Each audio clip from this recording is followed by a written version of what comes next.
बिस्मिल्लाहिर्रहमानिर्रहीम। अस्सलामुअलैकुम। मैं हूँ आपकी उर्दू की मुअल्लिमा राहिला समीर।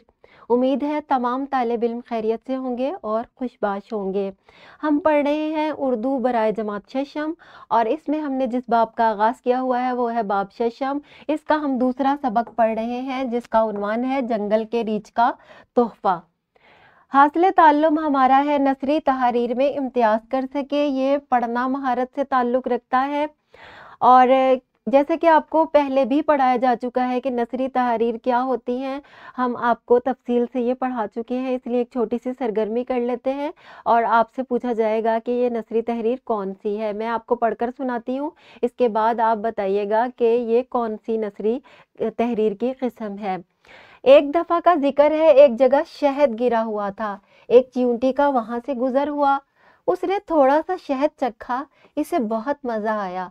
वो जाने लगी तो इसे ख्याल आया कि थोड़ा और आगे जाकर शहद खाना चाहिए, शायद वो इससे भी मज़ेदार हो। इस तरह वो शहद के लालच में मज़ीद आगे बढ़ती रही और शहद में पूरी डूब गई। अब इसका बाहर निकलना मुहाल था। शहद ने चिपक कर इसे चलने से माजूर कर दिया था। इसने मरने से पहले सोचा कि लालच बुरी बला है।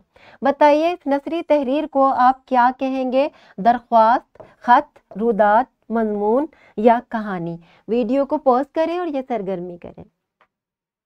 शाबाश, आपने बहुत अच्छे तरीके से इस सरगर्मी को मुकम्मल कर लिया है। तमाम बच्चों ने बिल्कुल सही बताया कि ये कहानी है। इसी तरह हर नसरी तहरीर का लिखने का अंदाज मुख्तलिफ होता है। दरख्वास्त किसी और तरीके से लिखी जाती है, ख़त किसी और तरीके से लिखे जाता है, रुदात जो है वो किसी तकरीब का आंखों देखा हाल होता है, मजमून जो है वो तहकीक के बाद लिखा जाता है मजमून के मौजू के मुताबिक, और कहानी जो है वो इसी तरह की तहरीर होती है। ठीक है, आगे बढ़ते हैं। अब आपको थोड़ा सा बता दें कि नसर है क्या। नसर के लग़वी माना बिखरी हुई शय के हैं।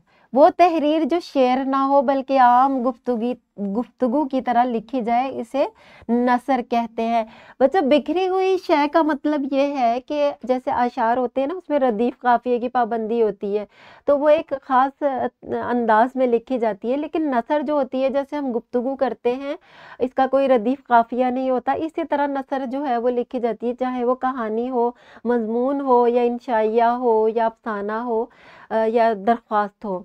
ठीक है, नसरी तहरीर क्या होती है अब आपको बताते हैं। मैं खैरियत से लाहौर पहुंच गया हूँ, उम्मीद है आप सब भी खैरियत से होंगे। मैं अभी स्कूल का काम करके फारिग हुआ था, सोचा आपको खैरियतनामा लिख दूं। अम्मी को सलाम, मुन्ने को प्यार। अब ये क्या है? ये है खत, इसको खत कहते हैं। इसी तरह नसर लिखने के मुख्तलिफ अंदाज होते हैं। मजमून होता है रुदात, सफ़रनामा। सफ़रनामे में आप कहीं सैर करने गए तो वहाँ की तमाम हालात वाक़ियात आप लिखते हैं। रुदात में आंखों देखा हाल लिखते हैं। ख़त में आपको ख़ास अंदाज सिखाया गया है, एक एक पैगाम लिखते हैं आप। कहानी तो आपको पता ही है किस तरह लिखी जाती है। दरख्वास्त भी जो है वो कि कोई अर्ज़ होती है जो कि हम किसी अफसराने बाला या प्रिंसिपल से करते हैं। अफसाना एक तख़य्युलाती कहानी होती है, मुकालमे में बातचीत होती है। प्यारे बच्चों, बात यह है कि ख़त और दरख्वास्त में हम दफ्तरी ज़बान इस्तेमाल करते हैं। एक ख़ास किस्म की ज़बान होती है जो कि सरकारी ख़त और दरख्वास्त में की जाती है। बाकी जो तहरीर है उसमें हम अदबी ज़बान इस्तेमाल करते हैं। मुझे उम्मीद है तमाम बच्चों को नसरी तहरीर में फ़र्क समझ में आ गया होगा, इसलिए एक इनफरादी सरगर्मी कर रहे हैं। हर नसरी तहरीर का एक एक जुमला आपने लेना है और अपनी कॉपी पर लिखना है। एक जुमला आपने ख़त का लिखना है, एक दरख्वास्त का, एक कहानी का और एक आपने रुदात का जुमला लिखना है, एक मुकालमे का, ताकि अंदाज़ा हो जाए कि आपको फ़र्क पता चल गया है। इसके बाद ये है कि घर का काम आपने करना है। सबक जंगल के रीछ का तोहफ़ा जो आजकल हम पढ़ रहे हैं, जमात में बताएं कि मुसन्निफ ने इस सबक में नसरी तहरीर का कौन सा अंदाज अपनाया है। क्या है ये? अफसाना है, रुदाद है, मुकालमा है, कहानी है, क्या है ये? जंगल का रीछ का तोहफ़ा पढ़े और आपने फिर कमरा जमात में बताना है। मुझे उम्मीद है तमाम तलबा को बहुत अच्छे तरीके से नसरी तहरीर में फ़र्क पता चल गया होगा।